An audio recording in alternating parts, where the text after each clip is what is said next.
As you know, mga kababayan, matindi yung pasabog sa Congress kahapon sa ginawang Quad hearing, sa ginawang hearing ng Quad Committee sa Porac, Pampanga. Siguro alam naman ninyo kung sino yung mga isinabit ng witness po. Si Congressman Pulong Duterte, yung asawa ng Vice Presidente, asawa ni Inday Sara, na si Atty. Mans Castro, tapos si Michael Yang. Tapos may mga iba pang sabit, mga kababayan, kasama yung mga opisyal ng National Press Club. Nagpapagang mga balita at pagtalakay sa mga isyu na lipunan. Opinyon, para at paglalantad sa katotohanan. What you see is what you get. Unisan. Yung isa nga, mga kababayan, na-appoint pa ng ating Pangulong Bongbong Marcos. O di po, si Paul Gutierrez, na isang journalist. Yan. Tapos, itong si dating Environment Secretary Benny Antiporda, na pangalanan din. So yun ang mga pasabog na balita. Bombshell na binitawan, mga kababayan, ng witness na si Jimmy Goban, dating intelligence officer po ng Bureau of Customs, na nakakulong. Ayan po, mga kababayan, yung witness na isinabit si Pulong, si Mans Carpio, asawa ni Inday, si Michael Yang, yung dating economic advisor ni dating Pangulong Digong. Sabit, mga kababayan, sa Shabu shipment. Ayan, balita, oh. A former intelligence custom officer linked the son-in-law of former President Rodrigo Duterte and his former economic advisor to the case involving the smuggling of an estimated 11 billion worth of shabu into the country in 2018. Testifying at the House hearing na ginawa, mga kababayan, sa Villa de Bacolor Convention Center, si Jimmy Goban, pinangalanan po yung anak ng dating Pangulong Digong na si Davao City Representative Paulo Duterte, Atty. Manasseh Carpio, the husband of Vice President Sara Duterte, and Michael Yang as the owner of the container with magnetic lifters where a part of the shipment was found. Ito, mga kababayan, yung magnetic lifters kung saan nakuha yung shabu. Yan yung testimony, mga kababayan, itong si dating Customs Intelligence Officer Jimmy Goban. So, ganon katindi, mga kababayan, yung naging pasabog sa hearing kahapon. Ayan siya, mga kababayan, House of Representatives, public hearing of the House Quad Committee, Bacolor, Pampanga. Pakinggan natin, mga kababayan, yung porsyon ng isinagawang public hearing ng Committees on Dangerous Drugs, Public Order, Safety, Human Rights, and Public Accounts. Mga kagalang-galang na kongresista, the Honorable Chairman of this committee, si Goban. Bago po sana ako mag-introduce, mas gusto ko po sanang basahin muna ang letter ko po sa inyo para mas malinaw kung ano po ang intention ko dito at kung tama po ang hinihiling ko sa inyo. Yan at bang, least the last part, Your Honor. Ang iyong babasahin ang buong kabuuan ng iyong affidavit? Your Honor, I may request that my case be investigated of this Quadcom Committee. To Honorable Ace Barbers, Congressman Bimbineda Abante, Honorable Congressman Paduano, and Congressman Dan Fernandez, as I am asking, Your Honor, at least siguro kahit ito yung last 3 paragraph, with the forum which this Quadcom will provide, I wish to express my intent to be part of the investigation. And I undertake to tell the truth and nothing but the truth, to shed light on the proliferation of illegal drugs. Should you consider me as one of your resource person, may I respectfully request that I be given immunity from prosecution and placed within the jurisdiction of the House of Representatives or the Witness Protection Program, considering that my testimonies will cause serious and imminent danger to my life and are self-incriminatory. For your consideration and perusal, of course, Your Honor, I attach herewith copies of my sworn statement containing my proposed testimonies in judicial affidavit, containing my retraction of my previous testimonies during the Senate, during my testimony in the court, more particularly my statement that Colonel Acerto has personal knowledge of the importation of two magnetic lifters containing shabu and confiscated in Manila International Container Port on August 7, 2018. Your Honor, again, magandang hapon po. Sa hearing po namin sa Korte, branch sa inyo yung full story ng balitang yan, click subscribe muna dito sa ating YouTube channel and hit the notification bell para lagi po kayong updated sa mga kaganapan dito sa ating bansa.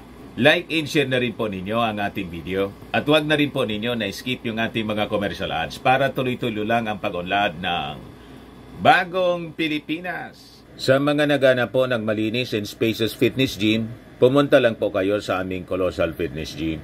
We also offer Grab Car Rental with our brand new 2023 model ng Toyota Innova.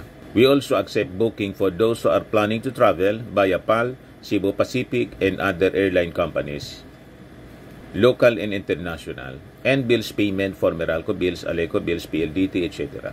Ang Colossal Fitness Gym is located at 3rd floor Security Bank Building, Lanco Business Park, Legazpi City, Albay. For inquiries, look for Gilon Maravillas, contact number 0966-802-0949. Yan po yung aming Innova. Lagi na pong matao sa amin.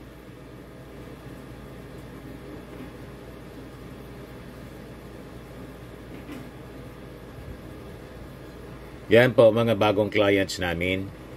Napakaganda at colorful at napakalinis ng aming gym po.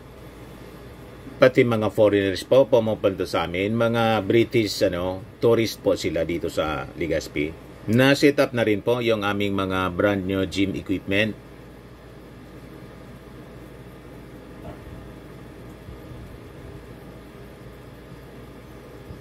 May treadmill na rin po kami. Ito naman po yung bago naming product na binibenta online.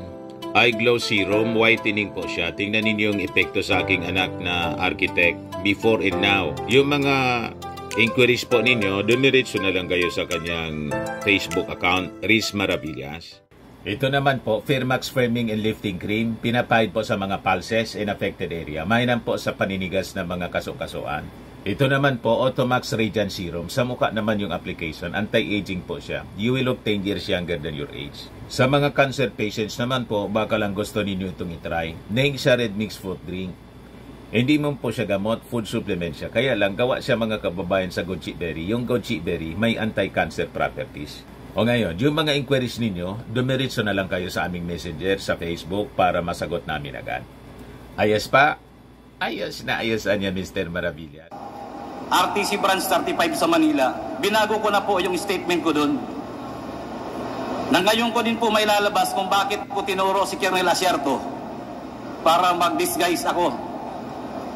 Pero mas mabuti po na ikwento ko ng sunod-sunod para po malaman ng ating mga kalanggalang na kongresista at mga namumuno po sa bawat committee.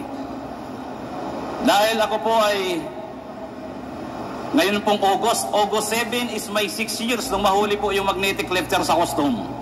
September, I think, kung di po ako nagkakamali, was my 6 years when I was cited in contempt in the Senate. Kaya pag binilang ko po, halos 6 years na po akong pinahihirapan sa kulungan. Hindi ko po mailabas ng todo ang aking hinaing. Dahil sa Senado pa lang, pagkahuli namin ng magnetic lifter sa customs, pagdating ko sa Senado, tinutukan ako ni Poncio Pilato. Yan po ang totoo. Nahuli po namin ang magnetic lifter with shabu sa Manila Container Port together with PDEA. Then, kasama ko po si Colonel Pardo, Director of the NCR PDEA. Kasama pa rin po namin si Colonel Asierto. Kami po ang nagbuo nito para mabuo ang malahat at maayos at mahuli ang illegal na droga dahil yun po sa utos din sa akin ng Director ng CIS where I belong. Ako nga po pala si Jimmy Guban, Intelligence Officer ng Bureau of Customs before. Then I was also designated as the Chief OIC of the CIS Port of Manila.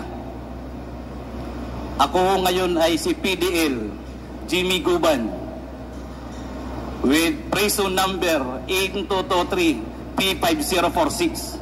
Masama po pala manghuli ng illegal na droga sa loob ng Bureau of Customs. Sumunod lang po ako sa utos ng pamunuan dahil noon po ay katatapos lang natanggalin ang pinuno ng Bureau of Customs. Pinalitan na galing sa PDEA. Ang pangalan ay si Commissioner Isidro Lapiña. During that time, Your Honor, operatiba na po ako. Organic po akong operatiba ng Customs Intelligence and Investigation Service. That is 17 years. Marami pong inuutos sa akin, marami pong reports na nare-receive namin. That is still, nandoon ang mga tao ng first family at pati sila ay nag-i-impluensya. During their first few months, Your Honor, malami na pong nawawalang containers. Sa Port of Manila, sa Taguluan, MICP, missing.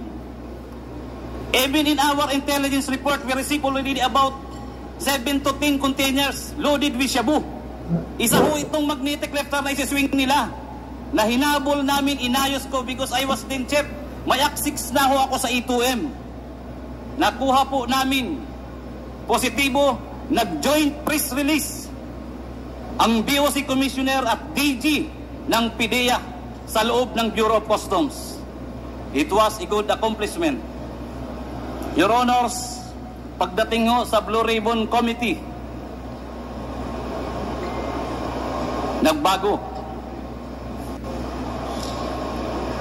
The night before the Senate Blue Ribbon Committee, may tumawag sa akin, hindi ko kilala, nag-ring ang cellphone. Another ring, may kasunod na text, nagpakilalang si Dis Mangawang. Dis Mangawang is our collector, deputy collector during that time sa Port of Manila. Nagpakilala siya kaya sinagot ko, pero hindi ko kami yan magkaibigan as an employee of the Bureau. Sinabi niya na tumatawag sa iyo si Paring Bini. Kausapin mo. Si Paring Bini. I am referring to Mr. Bini Antiporda. Kausapin mo kung ano pa magagawa sa kargamento. Sinagot ko kagad siya. Madam, sorry. Trabaho, huli na yan. Ito yung minimin mga kababayan na Paring Beni, si Beni Antiporda, dating Environment Secretary.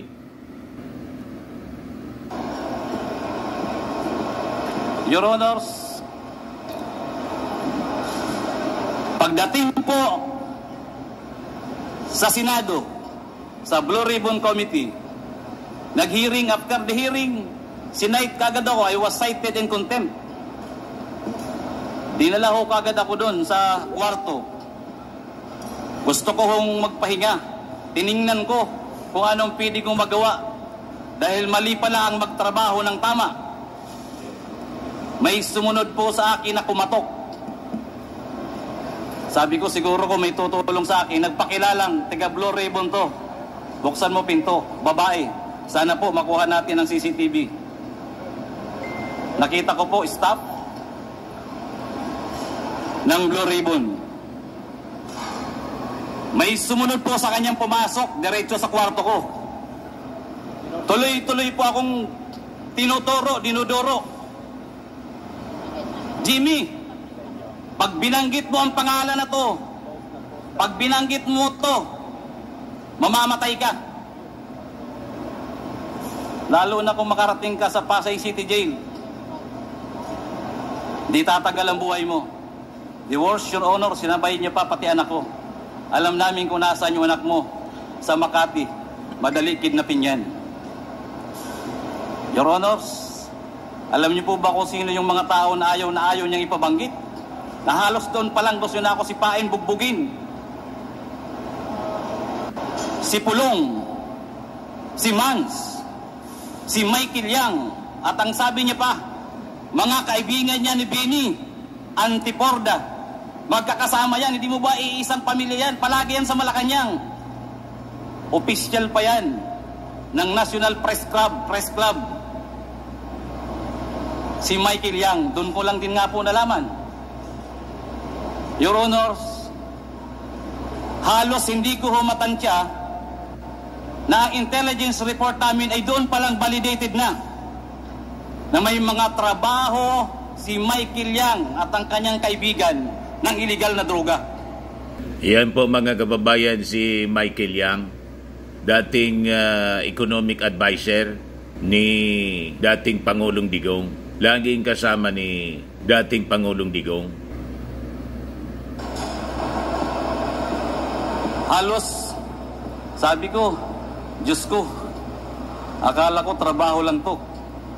Your Honor, doon pa ako nag-isip. Nag-isip, nanalangin, at sinabi ko sa sarili ko, para safety ako. At alam kong kaibigan ko naman si Colonel Asierto at malapit sa intelligence report namin, siya na lang ang dinisguise kong importer ng magnetic lifter loaded with shabu. Ayan po si Colonel Asierto, yung minimin ni Jimmy Guban. Honor, before the time nung ma-apprehend namin yung container, may kasama akong si Hernan Abarrio. By the way, Your Honor, ang may-ari niya na Bicaba Trading, ang consignee na yan, ang may-ari ay tiga Calapan, Oriental, Mindoro. Meron akong kasama na tiga Oriental, Mindoro. Magkasabay, nalaman ko kagad kung sino si Mr. Bicaba Trading, Bidasto Cabral Barakil. Dahil si Hernan Abarrio ay tiga roon, na-check niya kagad kung sino si Bidasto Cabral Barakil. Ang pamilya ay nandun lang ang pamilya ni Hernan ay tiga roon sa Calapan City. Si Mr. Barakil ay nagtatrabaho lang bilang traffic enforcer sa Calapan City.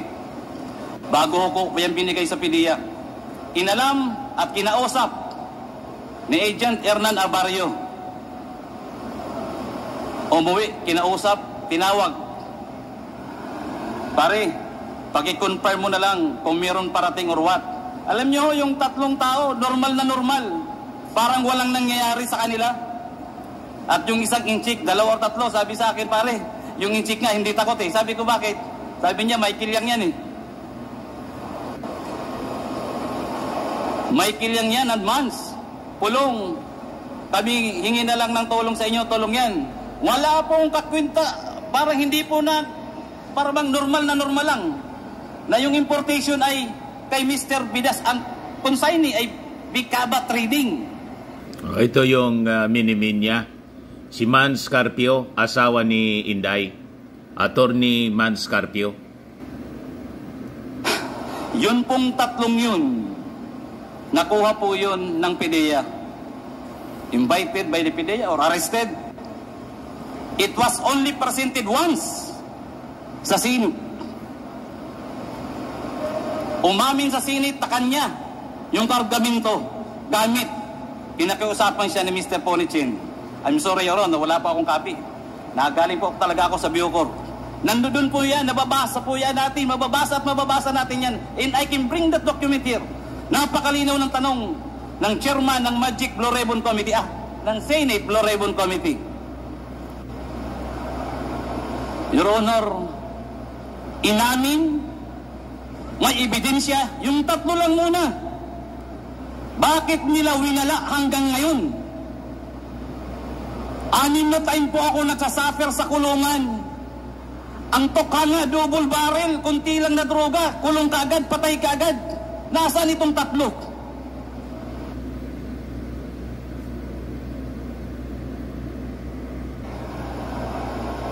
Your Honor, inamin, may ebidensya, yung tatlo lang muna. Bakit nila winala hanggang ngayon?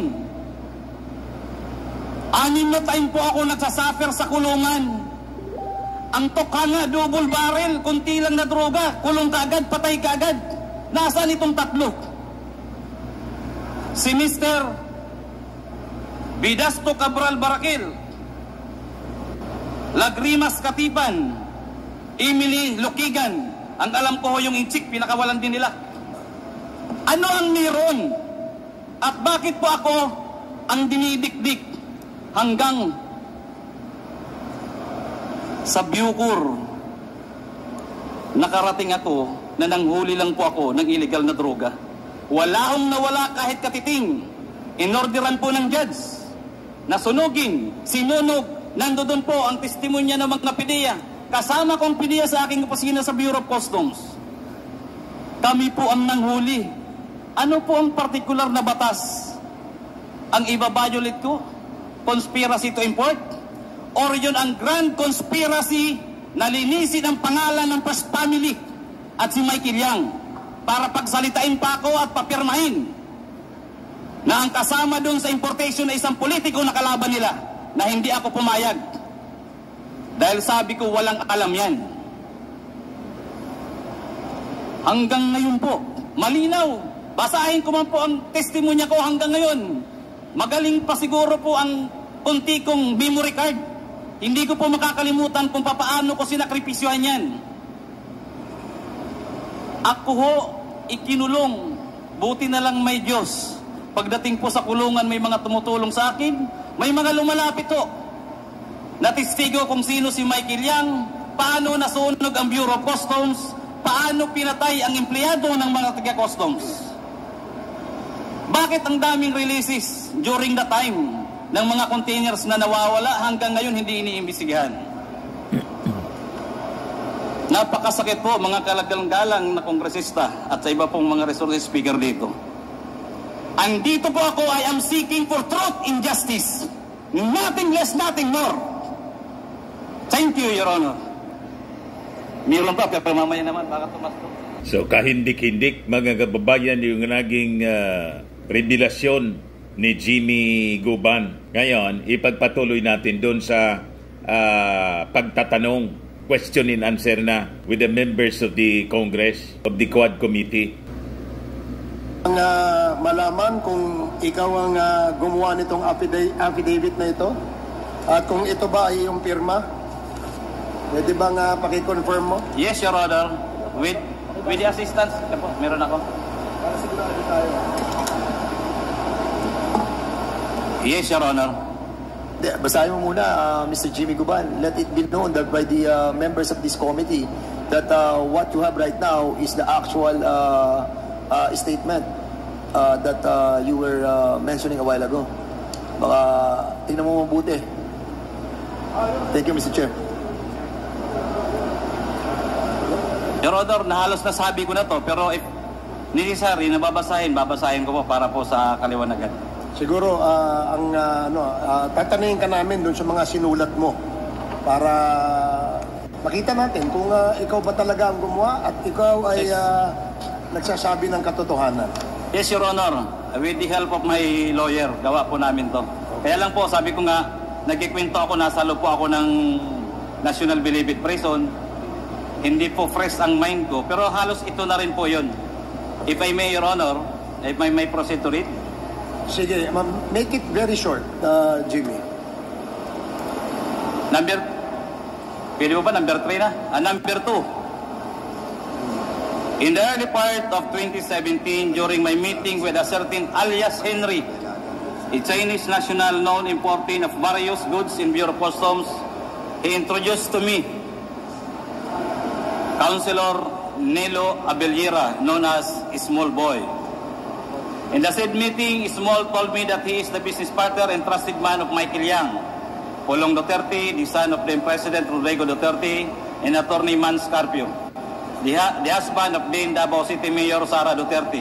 In that, as their business partner and trusted man, he was tasked to facilitate the release of shipment from the Bureau of Customs, which according to him were usually pants and clothes, agricultural products such as sugar, rice, and vegetables, among others. Councilor Small Abellera requested me not to be strict with their shipment after the meeting. Councilor Small always talked to me over the phone and sought my help in the release of their shipment, to which I acceded.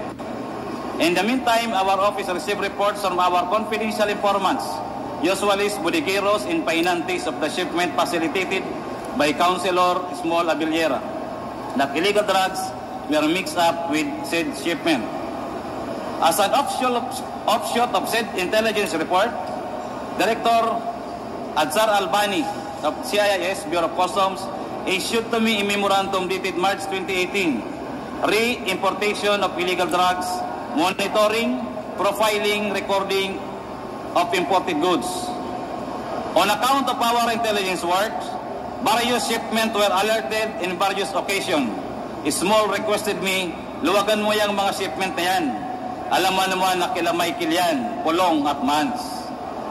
Said container shipment were reported missing while on hold and alert status.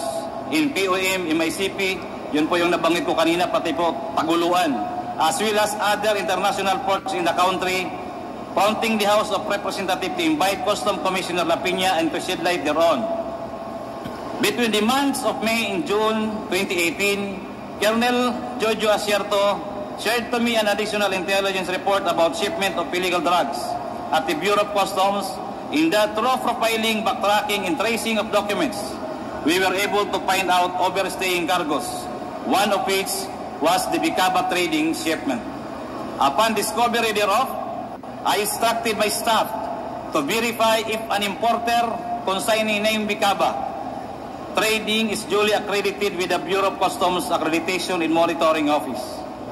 After verification of Bureau of Customs Accreditation and Monitoring Office, it was found out that Bicaba Trading was not an accredited importer or consignee by the Bureau of Customs. Based on the information gathered by our office, Bicaba Trading is owned by certain Vidasto Cabral Baraquel Jr., his live-in partner Maria Lagrimas Katipan, who are business dummies of businessman importer Pony Chen, and his former wife Emily Lakigan, who are resident of Calapan, Mindoro. I ordered my subordinate Aito Fernan A. Abarrio to proceed to Calapan, Mindoro and validate said information. While in Mindoro, Aito Abarrio was able to meet Vidasto Cabral Baraquel Jr., Maria Lagrimas Katipan, Pony Chen, and Emily Lakigan. During said meeting, Abarrio called me and asked me to talk to them by phone. During our conversation, Pony Chen asked me to help release said shipment and said vernacular, "Wag ikaw matapot kasi sila Man Scarpio, Pulong Duterte at Michael Yang ang may-ari ng shipment." When it becomes certain that the shipment of Bicaba Trading was located in the MICP, I reported to General Quinto this fact so that he should request Commissioner Lapina for the issuance of hold in alert order. That request was approved by then Commissioner Lapina. On August 7, 2018, when we arrived at the MICP, the container was ready at the designated examination area, ready for its opening. After the container was opened, 2 magnetic reflectors were found inside container. In the presence of PDEA headed by Regional Director Pajardo and BOC official including General Quinto, MICP District Collector Attorney Bakiran, MICP BOC personnel, the magnetic reflectors were forklifted and taken out from the container. It took some time, however, to open the magnetic reflectors, so I had to go back to Colonel Asierto to inform him about the difficulty in opening them. After a while, Colonel Asierto called me back and gave the instruction, the details of which I also relayed to the PDEA agents in order for us to open these magnetic reflectors. In the afternoon of August 2018, Colonel Asierto arrived at MICP and conferred with Director General Aquino and Commissioner Lapina. After their meeting, I met them at the warehouse where the magnetic reflectors were opened. They congratulated each other for the accomplishment before presenting themselves to the media. Thereafter, the proper inventory and disposition of these drugs were undertaken. Yan po si Commissioner Isidro Lapina na mini-mini Guban. Ito naman si Councilor Nilo Ismol Abiliera ng Davao na isang trusted man ng mga Duterte. Kasama yon sa ipapatawag ng Congress na isinangkot ni Guban. In non-peasants of Bureau of Customs officials, employees, Senator Richard Gordon, PS Resolution number 843, directing the appropriate Senate Committee to conduct an inquiry in aid of legislation into the alleged shipment of 6.8 billion worth of shabu smuggled into the country and the possible lack of coordination among the Bureau of Customs, the Philippine Drug Enforcement Agency, and the Philippine National Police by Senator Emmanuel D. Pacquiao in PS Resolution number 849 to conduct an investigation in aid of legislation on how a shabu shipment worth 6.8 billion managed to enter the country to the Manila International Container Port and is slipped through the inspection of Bureau of Customs by Senator Trillanes, Sontiveros, Trelon, Aquino, and De Lima on September 11, 2018, in which I was invited as a resource person. I was cited in contempt, notwithstanding the fact that I thoughtfully answered the questions propounded on me by Senator Gordon, then chairman of Blue Ribbon Committee. While I was detained at the Senate, immediate personnel who introduced himself as Paul Gutierrez, who worked as staff of Bini Antiporda, accompanied by Blue Ribbon Committee staff, came to my room at the Senate while I was detained and threatened me. Huwag mong banggitin ang mga pangalan nila Pulong, Yang at Mans. Alam namin kung saan nakatira ang pamilya mo. Alam din namin na nasa Makati ang anak mong lalaki. After a couple of days, Senator... So yan mga kababayan, si Paul Gutierrez, na-appoint pa ng ating Pangulong Bongbong Marcos, itong si journalist Paul Gutierrez as new chief ng Media Security Task Force. Ayan po, siya yung minimin ni Jimmy Guban na nanakot sa kanya. Kaya tama po itong sinabi ni Marcos loyalist Benji Contreras. Sabi ni Benji, ayon sa pasabog na testimonya ni former Bureau of Customs Intelligence Officer Jimmy Guban sa hearing ng HOR Quad Committee, binantaan siya ni Paul Gutierrez na huwag banggitin ang mga pangalan na Pulong, Michael Yang at Mans Carpio sa Senate Blue Ribbon Committee investigation noong 2018 tungkol sa 6.8 billion worth of shabu na pinag-smuggled using magnetic filters. Kung hindi meron, mangyayari sa kanya at pamilya niya. Now, this Paul Gutierrez was appointed by PBBM last May 2023 as the new Executive Director of the Presidential Task Force on Media Security. The palace should investigate him and his connection with Pulong, Mans Carpio, and Michael Yang. And if it's true, as what alleged by Jimmy Guban, he should be kicked out from PBBM administration. Baka mall pa siya ng mga Duterte sa palasyo, sabi ni Benji Contreras. Tama po yung analysis ni Benji Contreras, mga kababayan. Baka nga ito yung source pa ng mga masasamang kwento ng vlogger na nakabase sa Amerika. Yung puting ahas niya, Mr. Maravillas, malamang may na-appoint pa yung ating Pangulong Bongbong Marcos. Baka recommended pa ng mga Duterte ni Inday nang magka-unity pa. So kailangan talaga po ang total cleansing sa Palasyo Malacanang. Baka yung minimin ni Super Ate, mga kababayan, na mga demonyong may mga demonyong nakapaligid, mga kababayan, sa Palasyo Malacanang. Di kaya ito? Ikaw talaga niya, Mr. Maravillas. Walang kidding aside, nakakapanindig balahibo po yung pasabog ni Guban. Lumalabas, under narco state tayo sa previous administration, sila mismo. Di ba yun ang lumalabas? Pero sabi po ni sabi ni Ace Barbers, very fair si Congressman Ace Barbers. Hindi pa man niya gospel truth ito. Under evaluation namin ito. Ayan, sabi ni Barbers, Guban testimony not yet gospel truth, still needs validation po. Pakinggan natin itong statement ni Barbers. Agree with you. In fact, we asked that question. Tinanong natin siya. Sabi natin, anong motibo? Bakit nagbago yung iyong desisyon? No? At nag-recant ka ng iyong statement. Ang sabi naman niya, gusto niya magkaroon ng totoong justisya dahil napilitan siyang sabihin. Di ba hindi dapat niyang sabihin? So, kaya, yun ang pinaka-point na nakakagulat. Apparently, there seems to be a pressure kung siya ay tumistigo noon. Na kung saan, naging dahilan para din siya ay tumistigo. Meron pa bang Guban live witness na darating? Well, yung mga ganyan, marami pang siguro, ayun nga, gaya na sabi ko, maraming gustong mag-share ng information. At itimbangin talaga namin ito.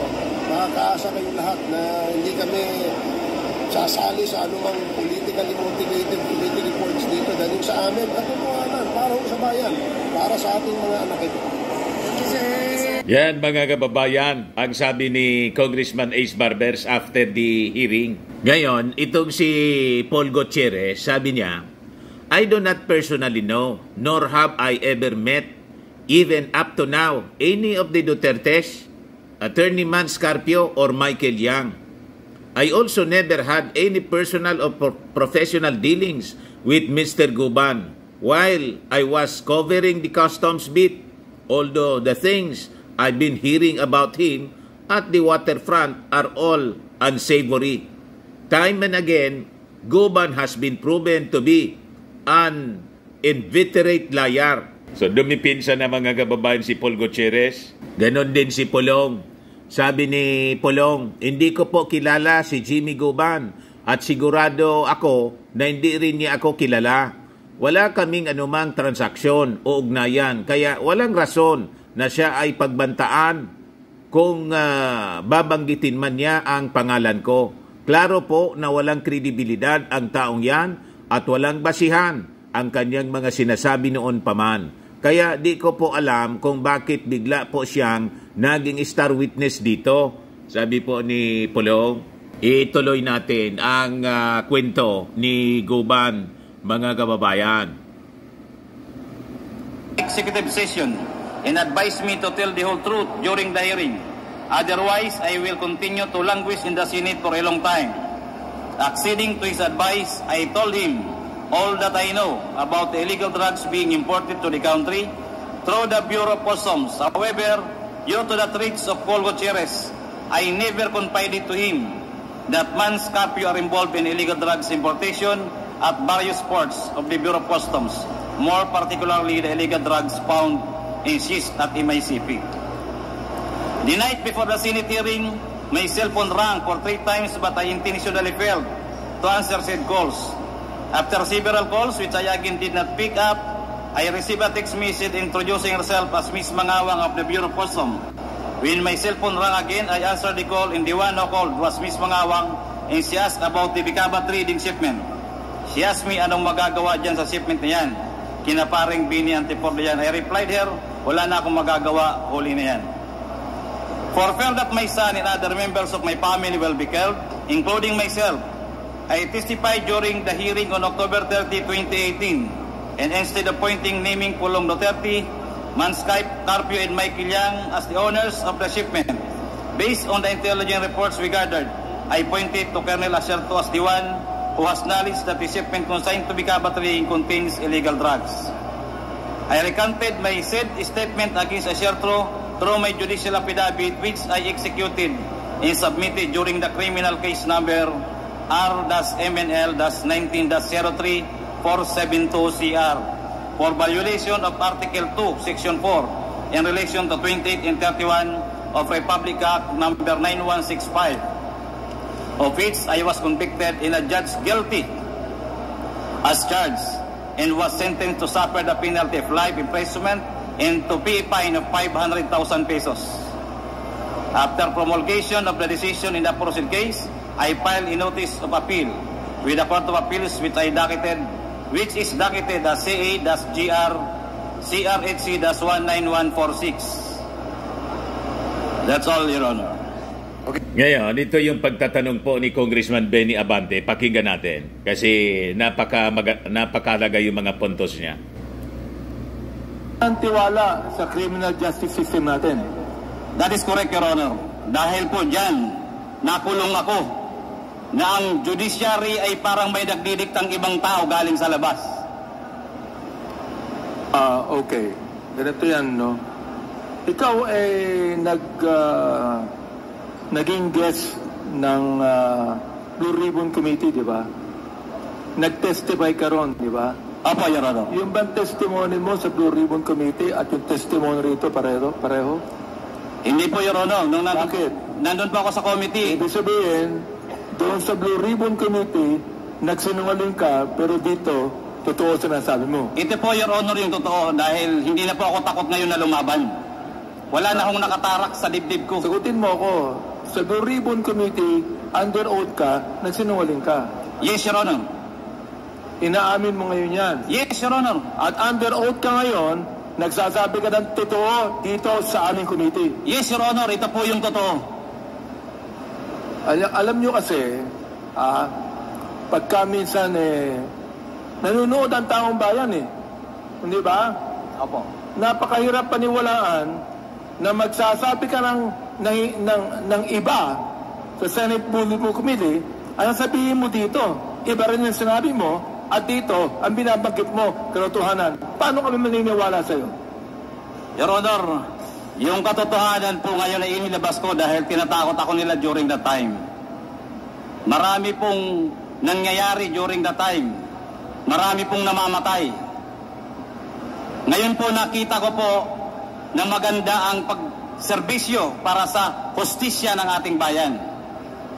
Kahit po ano po ang gawin ko noon, kahit sino pong siga during that administration, sa dami ng namamatay, kunting salita lang nawawala sa bayan, sa lipunan. So ngayon po, ang tamang panahon, inantay ko po, Your Honor.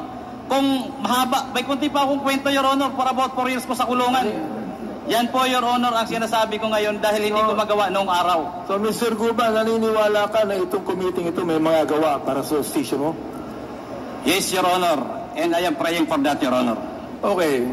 Under appeal ang kaso mo ngayon. Sapagkat flight imprisonment ka, di ba? Under appeal ang iyong kaso ngayon. Yes po, Your Honor. Okay. Hindi ka ba natatakot bumalik sa kulungan pagkatapos ito? Your Honor, sana wag na muna doon. Makahanap muna ako habang sa ibang kulungan na safe naman ako. Pero para po sa katotohanan, Your Honor, I have to do this. Para po sa bayan. Yung basihan ng kaso mo ay tungkol sa Dangerous Drugs Act. Di ba? Opo, Your Honor. Bakit? I mean, akala ko ba gusto mong sabihin sa amin yung mga tao na tungkol sa droga? Bakit ang kaso mo tungkol sa dangerous drugs? Ikaw ba nag-i-import ng illegal drugs? Noong panahon na ikaw ay intelligence officer ng customs? No, Your Honor. Wala pa akong involvement kahit anong importation. Okay. Pakisabi nga sa amin kung anong pagkakilala mo kay Colonel Asierto. Sino ba ito? Paki-refresh ang memory sa amin ngayon. Ano ang pagkakilala mo kay Colonel Asierto? Si Colonel Asierto po, Your Honor, during that time is an active PNP officer ng Philippine National Police. He was, pagkakilala ko sa kanya, galing pa sa PAOK TF. Retired na siya ngayon? Ngayon po ay retired na. Anong pagkakilala mo sa kanya? Well, marami hong huli yan tungkol sa illegal na droga. Marami na hong kinoordinate yan sa Bureau of Customs secretly. Halos top secret pa namin na ginagawa, nahuhuli nila sa labas.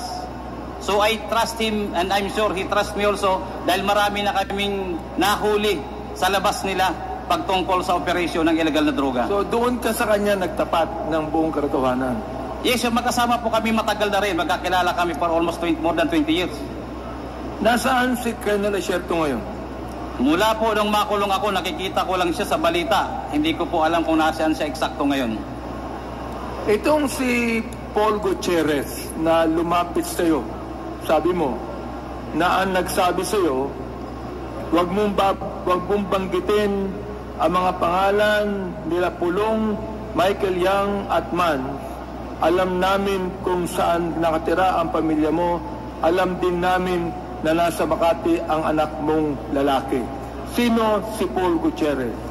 Your Honor, sa aking pagkakalam, hindi ko yung personal na kakilala. Yan ay tiga-media noon pa. Namamasyal yan sa bureau. Naniniwala ka na ang media pwedeng tumapot sa iyo ng ganito? Your Honor, ang media ba ay nananakot ng ganito? Sa dyaryo, kung manakot, grabe, lalo na po yung personal. At alam ko pong meron silang grupo na nag-iikot ng mga media. Meron silang grupo. Yes, Your Honor. Mr. Chair, inaamin din po at nagte-testify si Mr. Guban na meron pong grupo ang media na katulad ni Paul Gutierrez. Ganun ba yun? Katulad po na nagsusulat sa dyaryo nila Paul Gutierrez sa tabloid. Okay. Ano ang pagkakilala mo kay Benny Antiporda? Bakit siya nadamay dito? Your Honor, hindi ko gaano kilala yan except his name. Benny Antiporda at saka naging National Press Club. Doon ko na lang siya nakilala kay Paul Gutierrez sa mga sinabi niya. Hindi familiar raw sa akin. Ang alam ko lang po sa Bureau of Customs, sa intelligence report namin, namamasyal. Pero ganun lang, wala po akong kilala ano pa man sa kanya. Hindi mo siya kilala masyado? Hindi po. Hindi mo alam na siya ay media rin?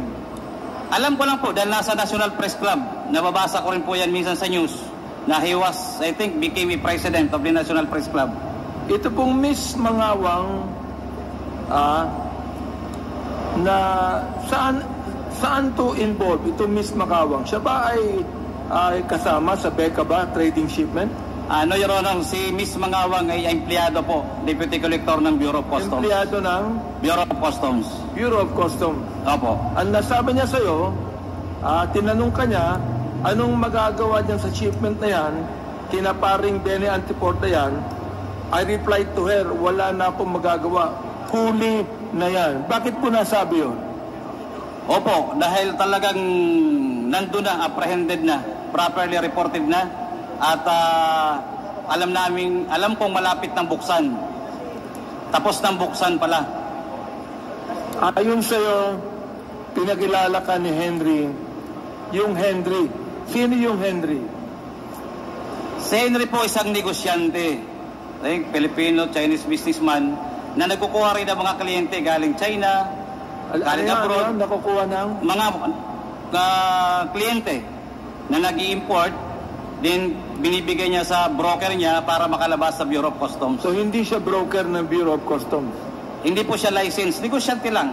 Okay. Nagpa-facilitate ng transaction. Pinakilala ka ni Henry kay Nilo Abiliera Jr. o mas kilala bilang Small, na ang sabi mo ay First District Councilor ng Davao. Tama ho ba yun? Opo, Your Honor. Hanggang ngayon ba ay siya ay konsehal? Your Honor. So ito yung councilor ng Davao na minimin, si Councilor Nilo Small Abiliera Jr. Po. Tungkol saan ang meeting mo noong 2018 kasama si Henry? In-introduce ko lang po. Sino-sino kayo?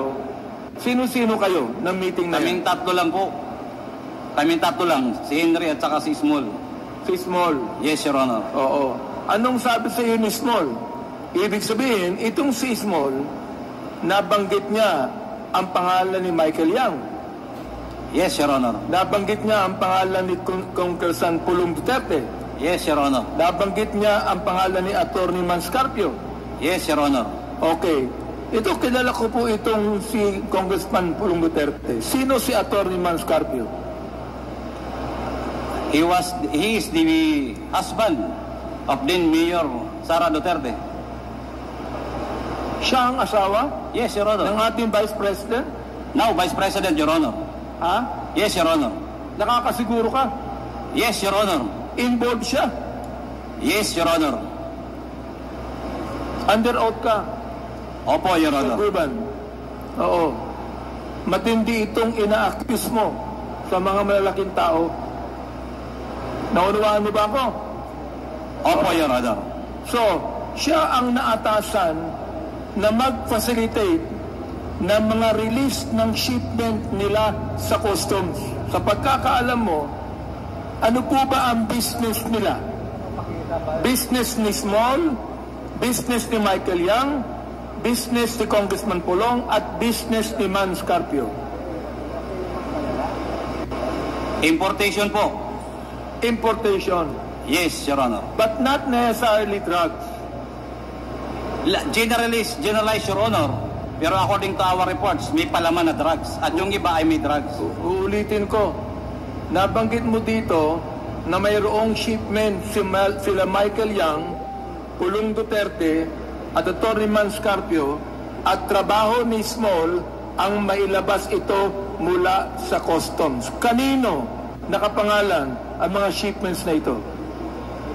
Your Honor, marami pong consignees, yung mga missing containers. Maraming consignees. Yes, Your Honor, until now, I'm sure. Ibig sabihin, hindi nakapangalan doon sa tatlong yun. Your Honor, sila ang parang impluensya. Hindi naman sila naglalakad kung sila ang nag-impluensya, kung sino ang dapat kausapin, sila magsabi. So, ibig sabihin, hindi ka nakakasiguro sa testimony ni Small na ang may-ari ng shipment ay yung tatlong nabagit mong pangalan. Sinasabi niya, Your Honor, na kanya yun dahil nagbibigay ng pera. Paano ka nakakasiguro na sinasabi niya totoo? Your Honor, nababanggit niya mismo na nagre-remit siya ng pera. Ano yun? Nagre-remit siya ng pera. Nagre-remit siya ng pera kanino? Kay Pulong Atmans. So, Mr. Chair, meron na naman siya sinabi ngayon. Habang nagkikwentuhan sila. Malaman na si Small ay hindi lamang tagapag-release ng mga shipment sa customs, pero siya ang nagre-remit ng pera sa tatlong nabanggit. Yun po ba?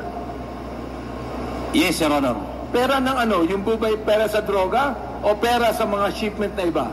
Sa halo na po, pera sa shipment na lumalabas, yung mga nawawalang container, may regular, then kasama na sa... Pero nakakasiguro ka, yung shipment na yan na dumating na nakita mo, merong shabu.